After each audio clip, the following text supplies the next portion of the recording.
አላስተማርም አምላክ ኢየሱስ ክርስቶስ።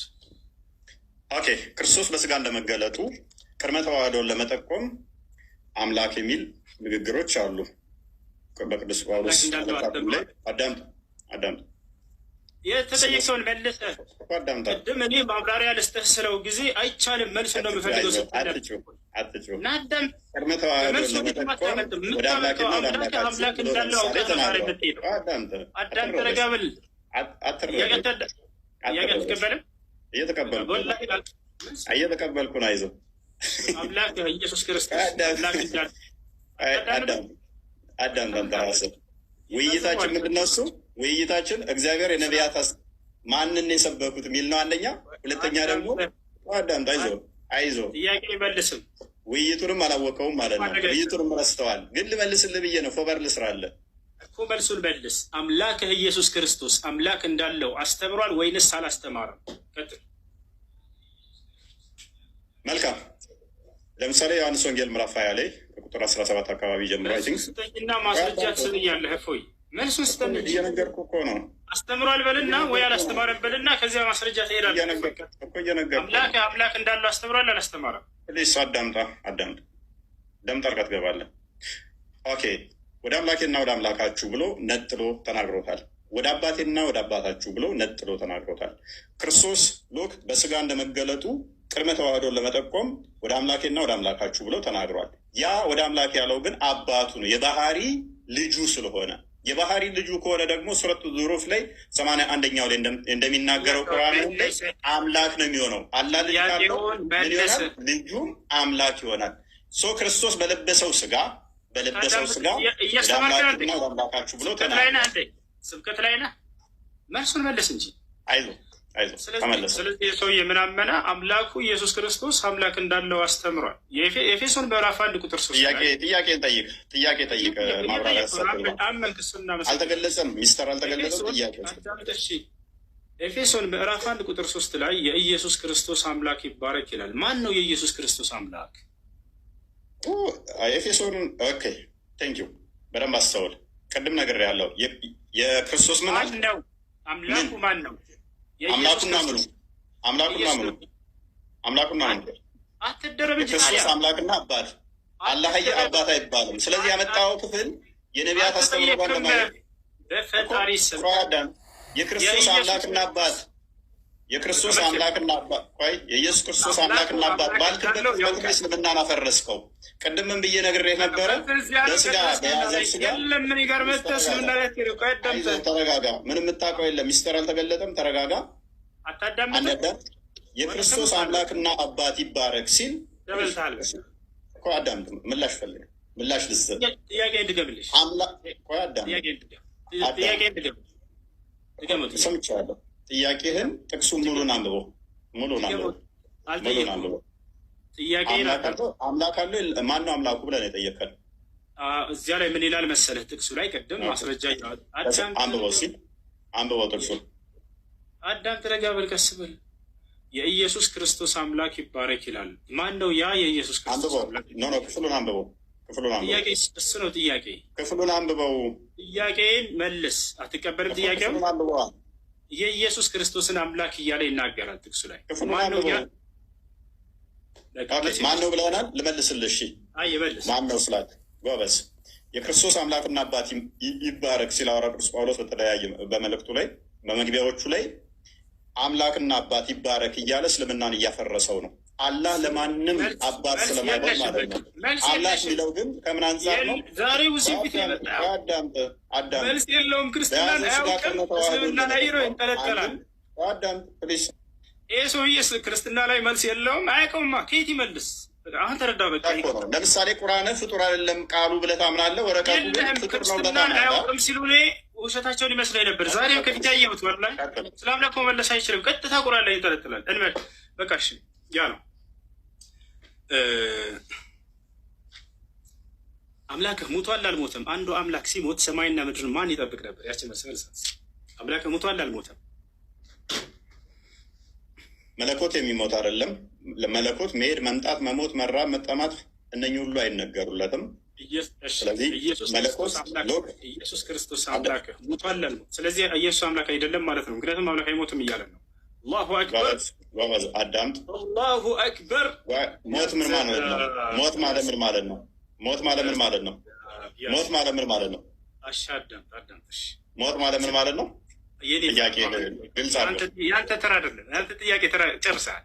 ስለዚህ አምላክህ ሞቷል ወይ እንጂ አምላክ የሚሞት አይደለም ማለት በተዘዋዋሪ ለምን አልኩ? ደቂቃ አልኳል። ቀጥል ልመልስልሽ። ደቂቃ ባያልቅም ይጨምርልና ልመልስልህ። ደቂቃ የምትይዘው ገና ነው። ደቂቃ አዳምጥ እስኪ። አዳምጥ የምትለኝ እኔ ተረኮሪ መልስ ልስጥህ። አዳምጥ ረገበል ብለህ ጠየቅከን። አምላክ በመለኮቱ በባህሪ የሚሞት አይደለም። ለክርስቶስ ግን ስግው ቃል ስለ እሱ ስትናገር በስጋ የተገለጠውን ከሆነ በስጋ ሞተ፣ በመንፈስ ግን ሕያው ሆነ ብለን ነው የምንናገረው። ሜይ ቢ ይህንን ማታውቀው። በመለኮት ሕያው ሆነ የሚላለ እኔ ስለ መንፈስ አይደለም። በመንፈስ ሕያው ሆነ ምን ብዬ ጠየቁ? መለስኩልህ። መለኮት አይሞትም ለምን ትላለህ? ለምን ያላልኩትን ለምን ትላለህ? እኔ የጠየቅኩህ ሌላ አዳምጥ። እኔ የጠየቅኩህ ሌላ ያላልኩትን ለምን ትላለህ? ስለዚህ አዳምጥ። እሺ ልመልስልህ። የእኛ መልስ አታውቀውም። ና ተማር፣ ኡስታዝ ተማር። እሺ ሚዩት አድርገህ ደቂቃውን ያዘውና ልመልስልህ። እኔ ቮለንተር ልመልስልህ። አምላክህ ሞቷል አልሞተም? በግልጽ ተናገር። አምላክህ ሞቷል አልሞተም? ጎበዝ። ስለዚህ ሚዩት አድርገህ ሞት የሚለው አንተ ጋር ያለውና እኛ ጋር ያለው የተለያየ ስለሆነ እሱም ሞት የእስልምናው ነው የምጠይቀን፣ የኛ ያንተ አምላክህ ሞቷል ወይንስ አልሞተም? ሞት የሚባለው የእስልምናው ነው ወይንስ የኛ? ክርስትና ላይ አምላክህ ኢየሱስ ክርስቶስ። የክርስትናው ሞት ምን ማለት ነው? ሞት ማለት በክርስትና ምን ማለት ነው? ወዴትም አትሄድም። አምላኬ ሞቷል ብለህ ዛሬ ላስረዳሽ። ደቂቃው ሚዩት አድርግና ላስረዳ። ደቂቃው ሚዩት አድርግና ላስተምርህ። ጥያቄው አትሽፎይ። አምላክህ ኢየሱስ ክርስቶስ ሞቷል ወይንስ አልሞተም? መልስ። በስጋ ሞተ፣ በመንፈስ ሕያው ሆነ ብለን እናምናለን። ሞት የሚነገረው ነፍስና ስጋ አንድም መለየት ስለሆነ ያዕቆብ ምዕራፍ 2 ላይ ከቁጥር 4 ጀምሮ ስለሚናገር፣ ሞት እንደናንተ ግን መጥፋት ከሆነ እኛ እንደዛ እናምንም። ስለዚህ ማን ያስተዳደር ነበር ምናምን መለኮት ለቅጽበት እንኳን መሞት ወይንም መለየት የለበትም ማለት ነው። ዮሐንስ ወንጌል ምዕራፍ 1 ላይ ቁጥር 18 ላይ እቅፍ እንዳለ ይናገረናል። ክርስቶስ በስጋ እንኳን ተገልጦ አንደኛ ቆሮንቶስ ምዕራፍ 15 ቁጥር 17 ላይ ክርስቶስም ካልተነሳ እምነታችሁ ከንቱ ናት፣ እስከ አሁን ድረስ በኃጢአት ላይ ናቸው እያለ ይናገራል።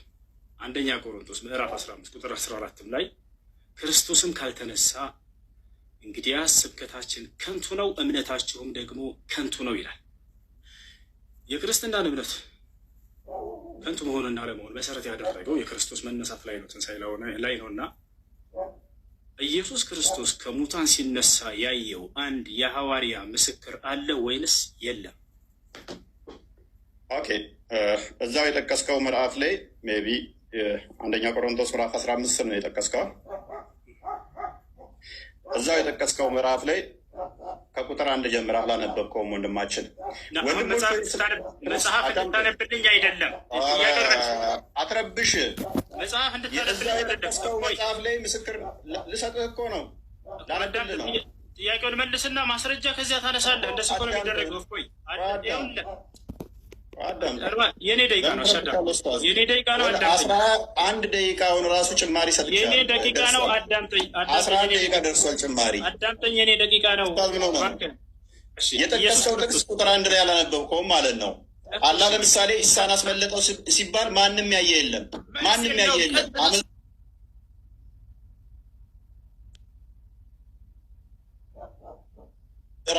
ሲጠየቅ ጊዜ አላህ ሙሐመድ የለም። አይ ኡስታዝ እሱ ኤኒዌይስ ኮንክሉዥን እንስት እና ኢየሱስ ክርስቶስ ከሙታን ሲነሳ ያየው አንድ ሐዋርያ የለም። ዮሐንስ ወንጌል ምዕራፍ 20 ላይ አንድ በል እዙ የጠቀስከው ምዕራፍ ላይም ሰጠው። አላህ ግን ኢሳን ሲያስመልጠው አንድም ማስረጃ ማምጣት አይቻልም። ኢሳን አስመልጠው ማስረጃ የለም። ለመለስ አይችልም። ለአንዱ ስላልፈለግክ ነው።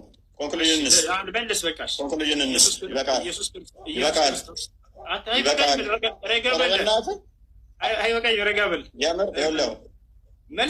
ጭማሪ ራሱ 10 ደቂቃ ደቂቃ ነው የምትይዘው። ያው እኔ ይዣለሁ፣ አሳይሃለሁ። ይኸው አሳይሃለሁ። ያው ስንት ደቂቃ? 9 ደቂቃ 10 ደቂቃ እየሆነ ነው።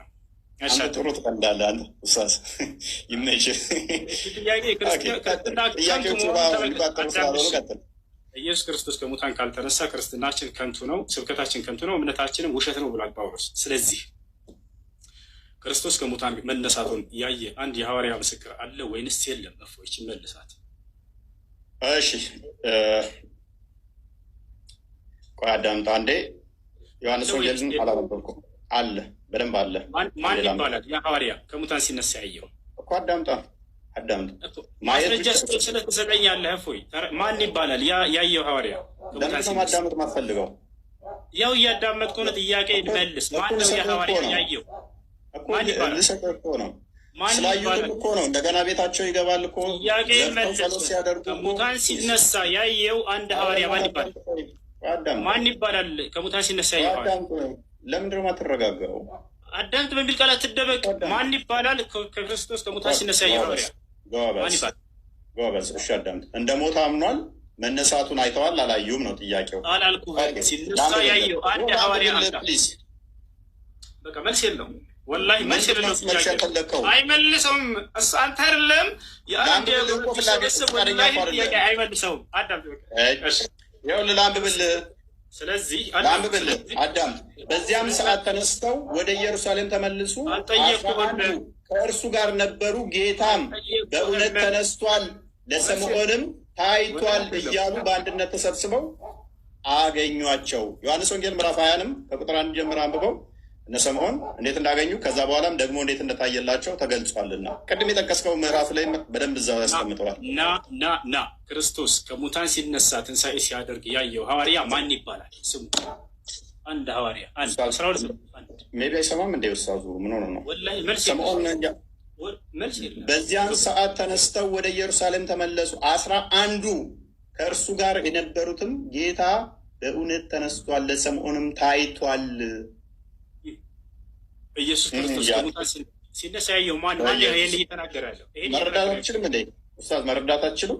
መልስ የለህም። ያን ሐዋርያ ስም መናገር አይችልም። ምክንያቱም ይህንንም ሲነጋገሩ ኢየሱስ ራሱ በመካከላቸው ቆሞ ሰላም ለእናንተ አላቸው። አየህ አይደለ? አንድ አሜት አድርጋ አሁን መልስ ነው። ደቂቃን አልጨረስክም? አሁን ደቂቃ ተረጋጋ። ያው እየቆጠረልህ ነው 11 ደቂቃ ደርሶታል። አሁንም እንደገና አስጀምሬልህ 7 ደቂቃ እየሄደልህ ነው። ክርስቶስ ከሙታን ካልተነሳማ ክርስትናችን ከንቱ ነው ብሏል ጳውሎስ። ማነው? እምነታችን ከንቱ ነው ብሏል። ስለዚህ ክርስቶስ ከሙታን ሲነሳ ያየው ሐዋርያ ማን ነው ብለው ይሄ ሰውዬ ስሙን ሊጠቅስ አልቻለም። ጥያቄ ጠይቅ። ማብራሪያ አይደለም ኡስታዝ፣ ማብራሪያ አልተጠየቅክም። አላህ ኢሳን ሲያስመልጠው ያየም የለም፣ ማን ነው በሱ ቦታ የተሰቀለው ሚያቅ የለም፣ ኢሳ ተመልሶ ይመጣልም የሚል በቁርአን ውስጥ ሽታው የለም። ስለዚህ የሆነ ሌም የሆነ አርጉመንት ዛት ትምጣ አይደለም። ሲነሳ ከመቃብር ሲነሳ ሲያርግ እንኳን ሐዋርያት ሥራ ምዕራፍ 1 ላይ ቁጥር 11 ላይ አይተውታል። እንዲህ ወደ ሰማይ ሲወጣ እንዳያችሁት ተመልሶ ይመጣል ብለው ተናግረዋል። ሲነሳ ግን አላየሁትም። እኮ ነው የሚያሳዝነው። ወላሂ ሲነሳ ደግሞ ከተነሳ በኋላ ነው። አየህ፣ ሲነሳ ግን አላየሁትም አይደል? ይሄን ታምናለህ? ሲነሳ ግን አላየሁትም። ጎበዝ በደምብ አላየሁትም እኮ ተነሳ አይደለ? ዮሐንስም ምን አለው? እንትናን ቶማስም ምን አለው? ጎኔና እይ አለው አይደለ? የተወጋውን ተነስቶ ሲነሳ ግን አይተዋል። ቀብረውት ነበረ። ተነስቶ ይኸው ተነስቷል፣ ጎኔን የተወጋውትን እይ አለው። ላንብብልህ አዳም። በዚያም ሰዓት ተነስተው ወደ ኢየሩሳሌም ተመለሱ። 11 ነው ከእነርሱ ጋር የነበሩት። ጌታ በእውነት ተነስቷል፣ ለስምዖንም ታይቷል። ስለዚህ ተነስቶ አሳያቸው፣ ታዩት ማለት ነው። በቃ እፎያዬ፣ ይሄ ጥያቄ ከይቅርታ ጋር አታውቀውም።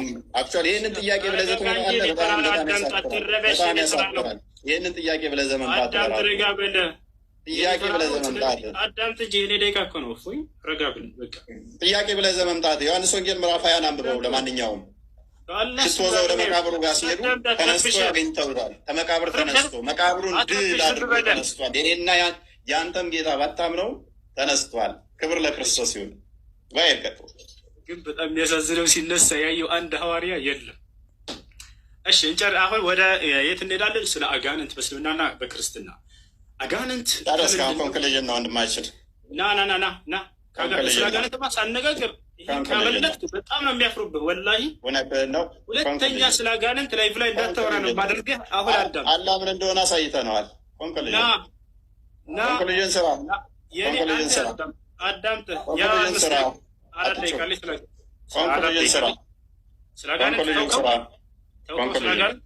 ደጋግሜ ነግሬሃለሁ። ቅድም ነግሬሃለሁ። 15 ደቂቃ ላይ አዳምጥ። ስለ አጋንንት ሳናወራ ሪካርዱን ድገሙለት።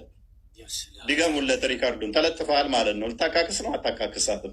ምን ብያለሁ? 15 ደቂቃ ላይ መጠቀም ትችላለህ ብያለሁ። ከኔ ፊት አይቆም። አሁን ኮንክሉዥን እንስራ።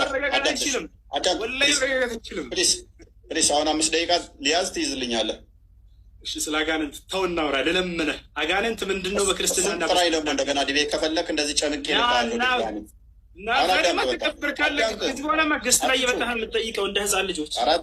አሁን ስለ አጋንንት ልናወራ ነው። ና ድጋሚ ለመዋረድ አትቸኩል። አላህ ማን ነው የሚለውን አሳይተናል። ፕሊስ አላህ ማን ነው የሚለውን ስላሳየን አጋንንት እናውራ። ወንድ ልጅ ነህ ወላሂ ላዚው እናውራ። አላህ አጋንንት መሆኑን ስላሳየን እናመሰግናለን። ከንክኖሃል አይደለም? ያጋጥማል። ስብራቱ ከባድ ነው። ስለተሸነፍሽ ነው። አይ ነው ወንድ ነኝ። ወንድነቴንማ ድና ያታርገ ሲዋናያት ወንድ ነህ። ስለ አጋንንት እናውራ። ወንድ ልጅ ነህ አንተ። እናት ወልዳለች። እኔ ቤተሰቦች አይደሉም ኡስታዝ። አንተ አጋንንት ወንድሞች ናቸው፣ እኔ አይደሉም። እናውራ። ስለ አጋንንት ወንድሞች ናቸው አለ አንተ፣ እኔ አይደሉም። ስለዚህ ስለ አጋንንት መስጊድም ስላላቸው እናውራ፣ በእውቀት እናውራ። በቃ አሁን ኮንክሉዥን እንስራ። ለመመረብሸው ኦኬ 5 ደቂቃ ትይዛለህ። ያዝ ስለ አጋንንት መጽሐፍ ላይ ወራ መጽሐፉን አየሽ፣ አትጩ። በቃ አየሽ፣ 5 ደቂቃ አለኝ። ጣልቃ እንዳትገባ። 5 ደቂቃ የለም። ቆይ አንተ ነህ ሁሌ ደቂቃ የምትወስነው። ቆይ ሁለት ደቂቃ በሁለት ደቂቃ ጨርስ። ያዝ አንድ ደቂቃ ማሳየን ግን እፎይ ለቅደው እንዳታደርግኝ። እሺ ለማሳየት ይቸገራለሁ። ያለው ካሜራ ካዞርኩኝ እኔ አልታይም። በቃ እናምናለን። የግዴታ 2 ደቂቃ ነው ያዝ። በቃ እሺ 2 ደቂቃ ግን በጣም ያንሳል። ኦኬ እናመሰግናለን ወንድማችን ኡስታዝ ሁሱ ቴንኪው። በመጨረሻ እንደምንም ተገፍተህም ቢሆን መጥተህ አልተገለጠም ቢሆንም መልሱም ላለህ እንትን እንደዚህ ተገፍቶ በፑሽ ብመጣም ጥሩ ነው።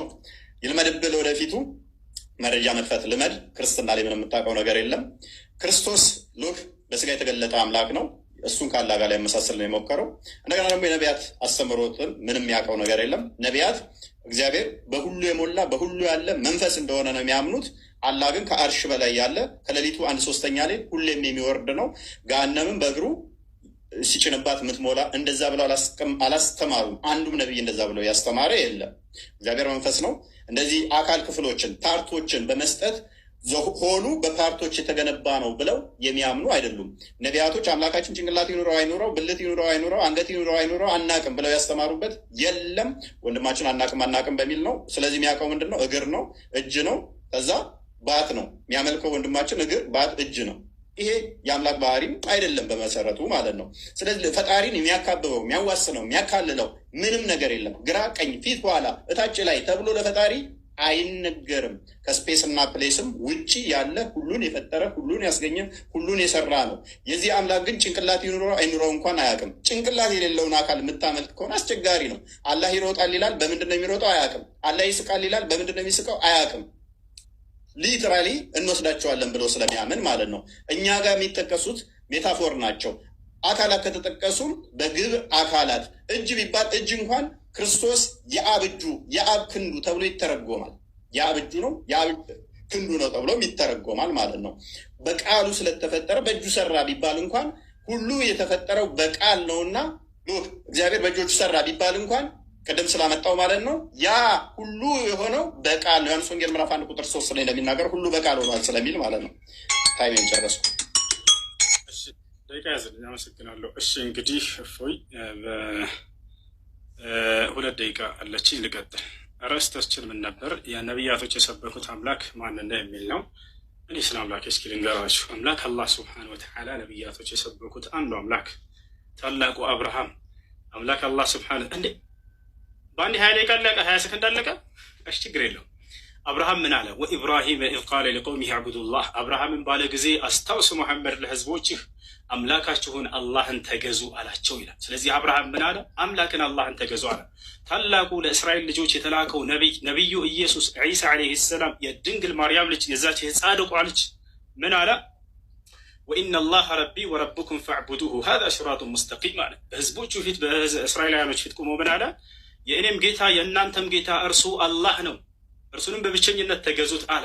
ነገር ግን ኢየሱስን ዒሳን ካደው ይሄ ሰውዬ እና ተከታዮቹ እኔ አምላኬን አምልኩ እያለ እየተናገረ ኢየሱስ ክርስቶስ ዮሐንስ ወንጌል ምዕራፍ 20 ቁጥር 17 ላይ ወደ አምላክ ያደርጋለሁኛል አምላክ አለኝ እያለ እያስተማራቸው አይ ተሳስተሃል ኢየሱስ አንተ ራስህ አምላክ ነህ ብለው ካሉት ክርስቲያኖች አያቸው አይደል?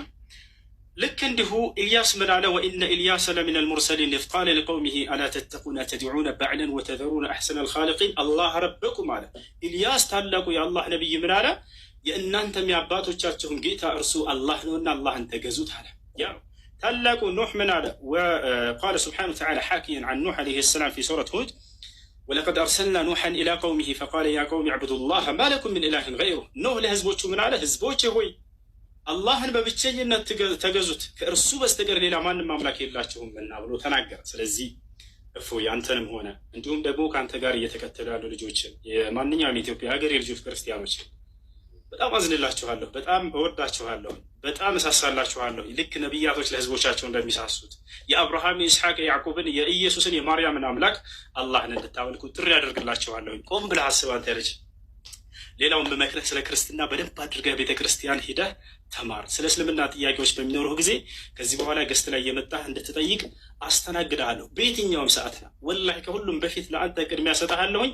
አደራህን እፎያዬ፣ አደራ አደራ አደራ። ጥያቄዎች ካሉ መተህ ጠይቀኝ። መልካም ጊዜ ይሆንልህ። ስለተገናኘን በጣም ደስ ብሎኛል እፎይ። እሺ ቴንኪው ለነበረን ጊዜ እኔም በጣም አመሰግናለሁ። ቤቴ ና የሚለው ብዙም አልተገለጠም ከሆነ መልስ ቤት ምን እንሰራለን? የኔ ጥያቄ አልተገለጠ ስላለ እናመሰግናለን። ቴንኪው ባይ።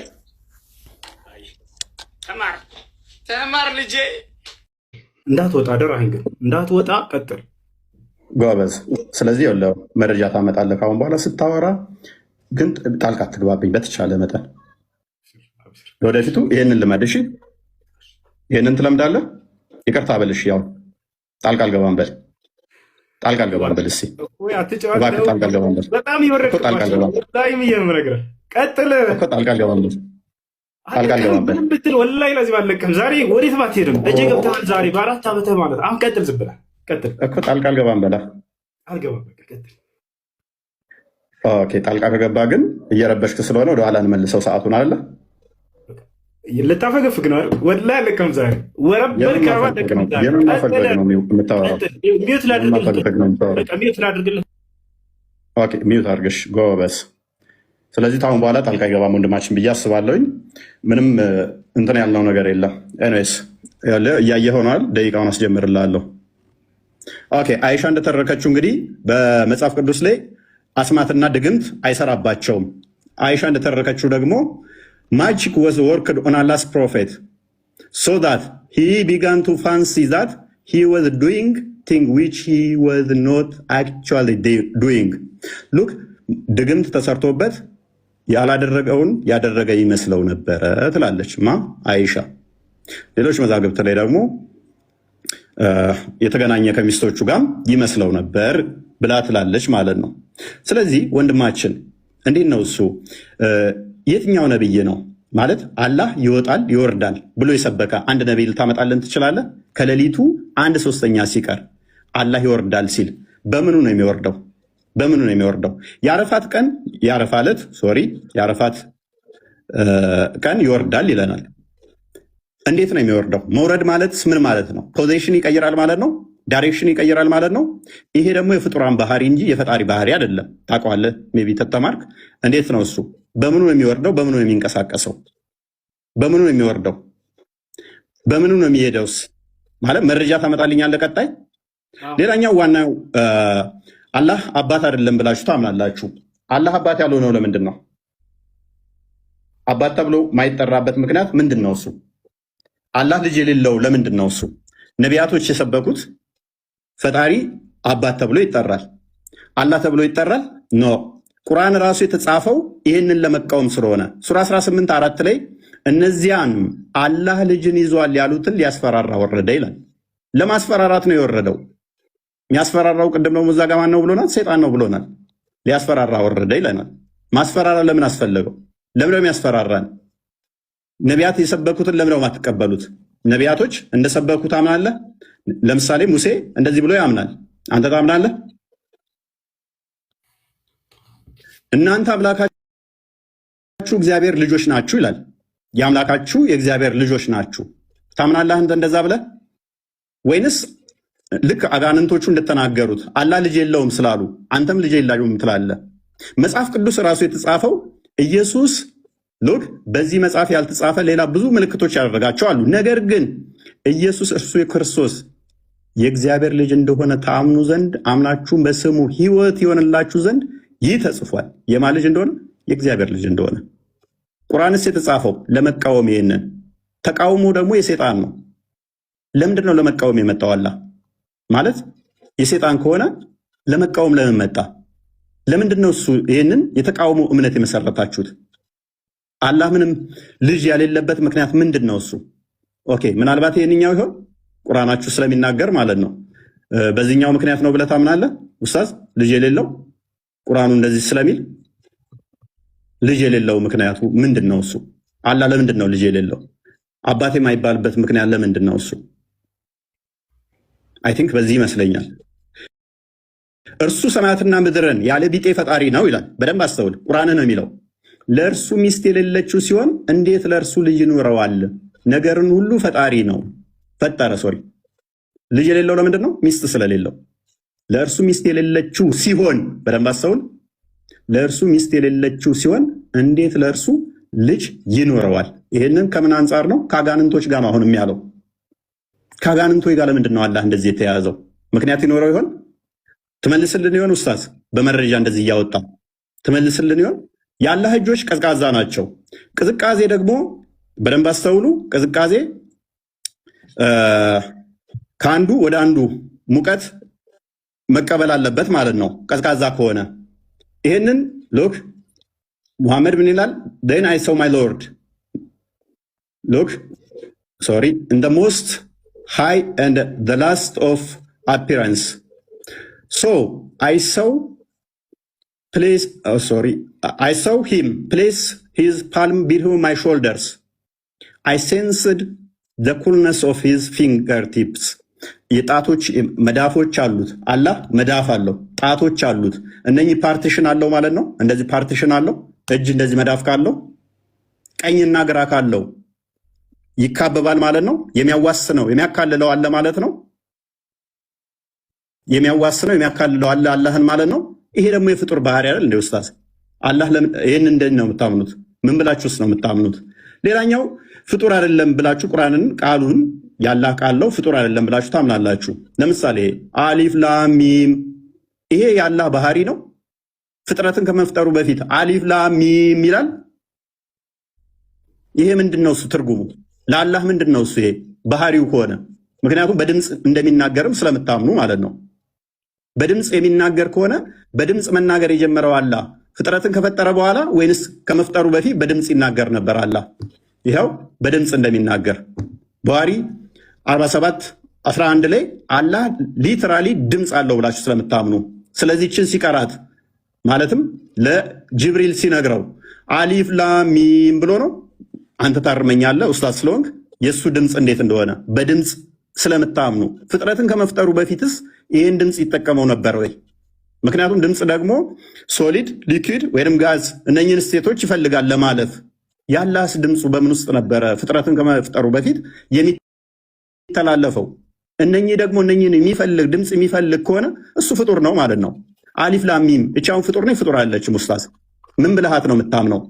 ሌላኛው ኦኬ ቁርአን ፍጡር ካልሆነ በደንብ አስተውል። ቁርአን ፍጡር ካልሆነ ኦኬ በገረጣ መልክ ይመጣል ይላል። ታምናለህ እሱን? ምክንያቱም ቁርአንን ያለው ይኸው ሱናን ሐዲስን ያለው ሱናን ኢብን መጃ ቮሊዩም 5 ላይ ነው የሚገኘው ፔጅ 68 ላይ the Quran will come on the day of resurrection like a pale man and will say I am the one እያለ ይቀጥላል። አምላክ ቃሉ ፍጡር ካልሆነ በቂያማ ቀን ደግሞ የገረጣ ሰው ሆኖ የሚመጣ ከሆነ ስንት ፍጡር ያልሆኑ ታመልካለህ ኡስታዝ? ስንት ፍጡር ያልሆኑ ነው የምታመልከው? ሌላኛው ተውሂድን ታምናለህ አይደለ? ተውሂድ ታምናለህ ብዬ አምናለሁ።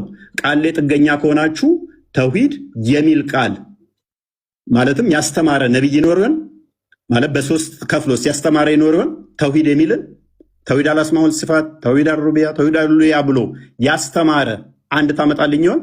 ከነቢያት ውስጥ አንድ ማስረጃ ታመጣልኝ ይሆን? ወይንስ ተውሂድ አታምንም ማለት እኛን ስትጠይቀን ይሄ አንተ ጋር እንደሚመጣ አላወቅኸው? ተውሂድን ታምናለህ ወይንስ አታምንም? ምታምን ከሆነ ከነቢያት አስተምሮት ውስጥ ስለ ተውሂድ አንድ የምታመጣው ነገር አለ? አምላካችን ተውሂድን ገልጾልናል ብለህ ምታምን ከሆነ ማለት ነው። ወይንስ አታምንም? ይሄንን ታምናለህ አታምንም? ኦኬ አላህ ወደ ቅርቢቱ ሰማይ የሚመጣ ከሆነ በደንብ አስተውል። ወደ ቅርቢቱ ሰማይ መምጣት ብቻ ሳይሆን በደመና እንደሚመጣ ታምናላችሁ። በደመና የሚመጣ ከሆነ መቼ? በቂያማ ቀን ከመላእክቱ ጋር በደመና ውስጥ በደመና ጥላ ውስጥ ሆኖ ይመጣል። ስለዚህ ፍጡር ውስጥ ይገባል ማለት ነው። አላህ ሁለት ቀኝ እጆች ካሉት አላህ ፊትና ኋላ ካለው ደመና ውስጥ የሚገባ ከሆነ ፍጥረት ያካብበዋል፣ ያካልለዋል፣ ያዋስነዋል ማለት ነው። እሱ የፍጡር ባህሪ ነው፣ ፈጣሪ ሳይሆን። ፍጥረት የሚያካብበው ከሆነ ፍጡር ይሆናል ማለት ነው። ይኸው አላህ እና መላእክቱ ከደመና በሆነ ጥላ ውስጥ ሊመጧችሁ እንጂ አይጠባበቁም። ጥላ ተጠልቶለት የሚመጣው አምላክ፣ በደመና ውስጥ የሚመጣው አምላክ የሚያካብበው የሚያካልለው የሚያዋስነው ካለ ይሄ ሊትራሊ ፍጡር ነው፣ የፈጣሪ ባህሪ አይደለም ማለት ነው። ኡስታዛችን ይህንን ማወቅ አለብህ። እግዚአብሔር ማንንም አይመስልም። በማን ትመስሉኛላችሁ? ከማን ጋር ታስተያዩኛላችሁ? እንመሳሰል ዘንድ ከማን ጋር ታስተያዩኛላችሁ ይላል። እግዚአብሔር በማንም አይመሰልም፣ በማንም አንዴ ከማንም ጋር አይተያይም ማለት ነው። ስለዚህ ለእግዚአብሔር መጣ፣ ሄደ፣ ቆመ፣ ተነሳ ተብሎም አይነገርም። እግዚአብሔር ምን ስለሆነ መንፈስ ነው። እግዚአብሔር መንፈስ ነው። ሎክ ሰዓቱን ታይለኝ ከይቅርታ ሰዓት ጨርሰናል። ቴንኪው። መረጃ እየከፈትክ እንደዚህ ትቀጥላለህ። ጎበስ አስጀምሮሽ። እንግዲህ ልናወራ የመጣ ነው አርእስቱ እንዳያችሁት የነቢያት አምላክ የትኛው ነው የሚል ነበር። ግን ልጁ ርዕሱ ምን እንደሆነ ራሱ አላወቀ መሰለኝ፣ ወይንም ደንግጧል። ሙሐመድ እንደዚህ ሆኖ አይሻ እንደዚህ ሆና ሙሐመድ ድግም ተሰርቶበት ሙሐመድ አጋንንት ምናምን አምላክን ንገረን እንጂ ሳትነግረን ሰዓት እኮ አለቀ። ፎይ አምላኩን ሳያስተዋውቀን ሰዓቱ አለቀ። ሙሐመድና አይሻ ላይ ደንግጧል ይሄ ልጅ። ወይንም በቃ የሚያውቀው ይሄ ልጅ ስለ አይሻና ስለ ሙሐመድ ብቻ ነው ማለት ነው። ስለ አምላኩ አይገኝ። ለማንኛውም እያነሳ ይሄ በአንተ ዘንድ እንዴት ነው እያለ የሚጠይቀው ነገር አለ። ያንን እስኪ እናንሳለን። ይወቻል ምንድን ነው አንዴ አላህ ከሙስሊሞች ከቁርአን ውጭ ምናምን አይታወቅም የሚል ቃል መጀመሪያ ሲያነሳ ነበር። ይወታችኋል። እግዚአብሔር ከኢትዮጵያ ውጭ ይሄ ስም አይታወቅም ብትል የተሻለ ነበር። እፎይ የትኛውም ዓለም ላይ መስቀል አንጠልጥሎ እንደዚህ የዓለም ክርስቲያን ጋር ሄዳ አምላክ ማን ነው ብትላቸው ያንተን የአምላክን ስም አይነግሩም እኮ። ከኤርፖርት አያልፍም እግዚአብሔር የሚለው ስም ማለት ነው። አንተ ሌላ ዓለም ላይ ይታወቃል ካልክ ይህን በማስረጃ ታሳያለህ።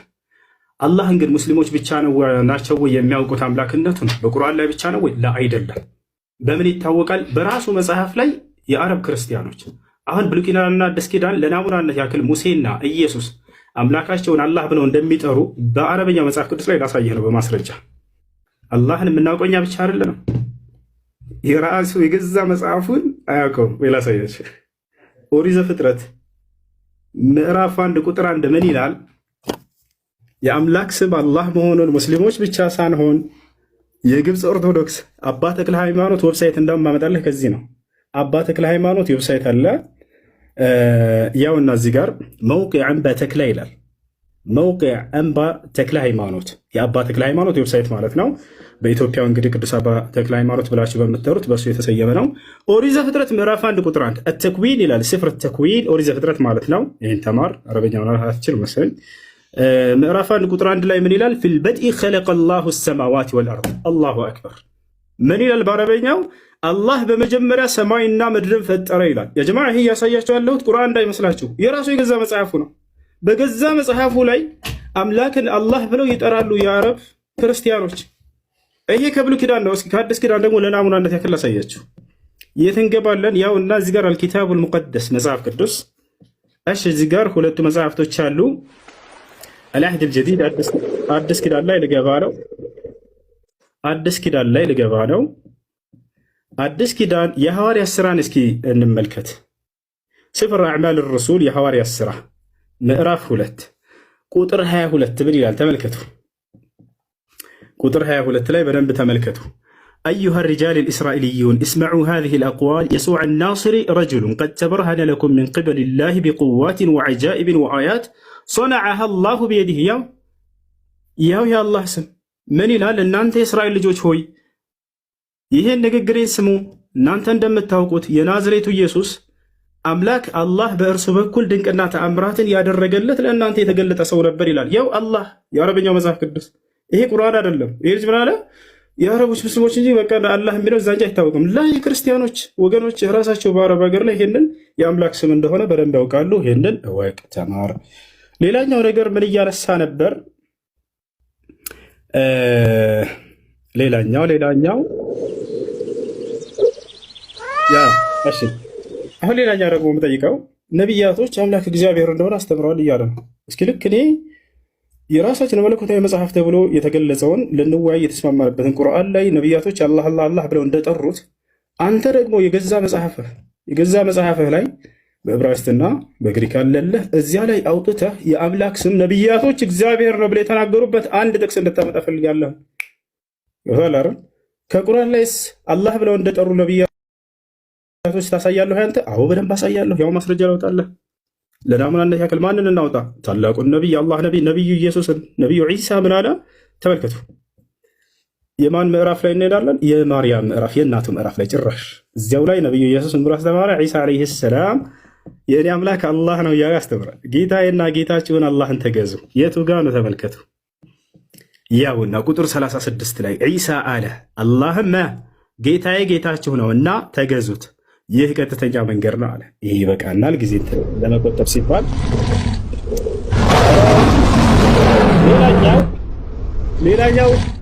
ሌላኛው ምን ብሎ ነበር? አላህ ከአርሽ በላይ ነው።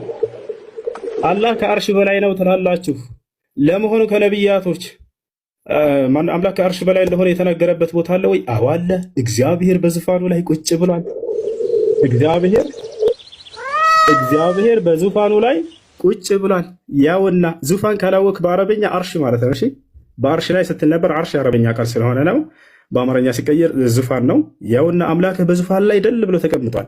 መጽሐፈ ነገሥት ቀዳማዊ ምዕራፍ 22 ቁጥር 19 ሚልክያስም አለ እንግዲህ የእግዚአብሔርን ቃል ስማ፣ እግዚአብሔር በዙፋኑ ተቀምጦ ያሰላም። እግዚአብሔር በዙፋኑ ተቀምጦ ሌላን ጨምር። መጽሐፈ ዜና መዋዕል ምዕራፍ 18 ቁጥር 18 ሚልክያስም አለ ይቅርታ እንግዲህ የእግዚአብሔርን ቃል ስሙ፣ እግዚአብሔር በዙፋኑ ተቀምጦ ያሰላም። ጨረስን ይሄን። ስለዚህ በዙፋኑ ላይ መቀመጥ የፍጡር ባህሪ ነው እያለ አላህ ፍጡር ነው። ስለዚህ አምላክህ መጀመሪያ ፍጡር መሆኑን አምነህ ነው ማለት ነው። አላህ ላይ እንደዛ እየተፈላሰፍክ ያለው። እንቀጥላለን። ሌላ ስለ አጋንንት በተመለከተ መጨረሻ ላይ በደንብ እንወያያታለን። ዛሬ አጋንንት ምን እንደሆነ በእስልምናና በክርስትና ሰፋ ያለ በእርሱ ላይ እናወራለን። እፎያ ሁላቸው የሚገነዘቡ ዘንድ እችን በደንብ አድርገህ ያዛት። ገብቶሃል አይደል? ስለ አጋንንት በደንብ አድርገን እናወራለን። ማን ነው በትክክል የገለጸው አጋንንትን? እስልምና ነው ወይንስ ክርስትና የሚለው ያዘው።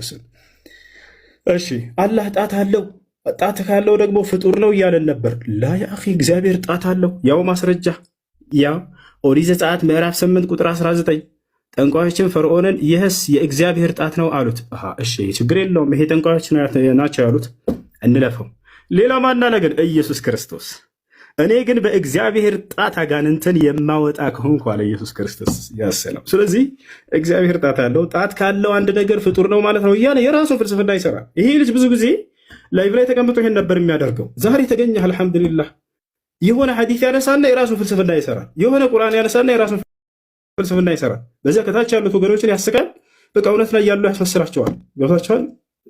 ያ ነው አሁን የራስን ፍልስፍና ከዚህ ይህንን። ስለዚህ አላህ ጣት ስላለው ፍጡር ነው ያለ አንድ ሊቅ ልታመጣልህ ትችላለህ? ከሊቃውንቶቻችን ከሙፈሲሮቻችን ወፍ ከየትም አታመጣም። ነገር ግን አንተ አምላክ ጣት አለው ብለህ ካመንክ ይሄ የፍጡር መገለጫ ነው ካልክ አምላክ ፍጡር መሆኑን አምነህ ነው ማለት ነው የመጣኸው። ያው ኢየሱስ ክርስቶስ ራሱ እግዚአብሔር ጣት እንዳለው ተናግሯል ማለት ነው። እንቀጥላለን። እሺ ምን ብሎናል? አላህ ሰማይና ምድርን ከመፍጠሩ በፊት ቁርአን ይቀራ ነበር ብሎናል። ይሄ ልጅ ይገርመኛል። ለማንኛውም ማስረጃ ሲላሳየ ይሄ ضعيف ሐዲስ ነው። እሺ የነገሩህ ሰዎች ሸውደውሃል። ይሄ ضعيف ሐዲስ ነው። ላይቭ ላይ ሆነ እንደምታወራ አይደለም። ዛሬ ተይዛል። ያውና አላህ ሰማይና ምድርን ከመፍጠሩ በፊት ቁርአን ይቀራ ነበር እያሉ የሚነግሯቸው ያው ሐዲሱ ከነ ማስረጃው ላሳያችሁ። إن الله عز وجل قرأ طه وياسين قبل أن يخلق السماوات وقبل أن يخلق الخلق ب1000 عام فلما سمعت الملائكة القرآن قالت طوبى لأمة ينزل عليهم هذا وطوبى لأجواف تحمل هذا وطوبى لألسنة تنطق بهذا. حديث من دونه ضعيف يا إسناده ضعيف እና ውሸት የሆነ ሐዲስ ነው። ላይቭ ላይ ከፍቶ ሲያወራ የሚውለው ታዲያ እንደዛ መስሎ ዛሬ መጣ ከሙስሊሞች ፊት ያ ውሸት መሆኑ ተጋለጠ። ምን ሁልጊዜ ባገኘውና እንደዚህ ሁሌ በገለጥኩልህ ከዚህ በኋላ የምትገባ ይመስለኛል እንዲህ አይነት ውሸት እያሸከ ፊታቸው። ለማንኛውም እስኪ ወደ አማርኛ እንቀይርላቸው። አረበኛ ነው ብሎ በአረበኛ ተደብቃቸው እንዳይል ያው እና እዚህ ጋር የሐዲሱ ሰንሰለት ደካማ ነው፣ የትረካ ሰንሰለቱ ደካማ ነው። ضعيف ሐዲስ ነው ይዘህ የምትመጣው ከዚህ በኋላ ضعيف ሐዲስ